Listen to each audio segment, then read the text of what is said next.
Commonwealth games మహిళల boxing finals లో భారత బాక్సర్లు ప్రీతి పవార్, జైస్మిన్ లాంబోరియా అద్భుత ప్రదర్శనతో స్వర్ణ పతకాలను ముద్దాడారు.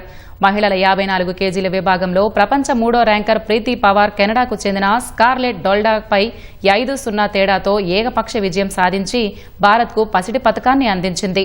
అనంతరం జరిగిన 57 కేజీల విభాగంలో ప్రస్తుత ప్రపంచ ఛాంపియన్ జైస్మిన్ లాంబోరియా 5-0 తేడాతో ఉత్తర ఐర్లాండ్కు చెందిన డిఫెండింగ్ ఛాంపియన్ మైకేలా వాల్ష్ను చిత్తు చేసి స్వర్ణాన్ని కైవసం చేసుకుంది. తొలి రౌండ్లో పోటాపోటీగా సాగినప్పటికీ రెండో రౌండ్లో జైస్మిన్ పవర్ ఫుల్ పంచులతో విరుచుకుపడి విజయాన్ని సాధించింది. ఉత్కంఠభరితంగా సాగిన పురుషుల 55 కిలోల బాక్సింగ్ ఫైనల్లో భారత బాక్సర్ జాదూమణి సింగ్ ఆస్ట్రేలియాకు చెందిన జే డిక్సన్ చేతిలో ఓటమి పాలై రజత పతకంతో సరిపెట్టుకున్నాడు. మరోవైపు భారత ట్రిపుల్ జంపర్లు ప్రవీణ్ చిత్రవేల్, సెల్వ ప్రభు తిరుమరన్ అద్భుత ప్రదర్శన చేశారు.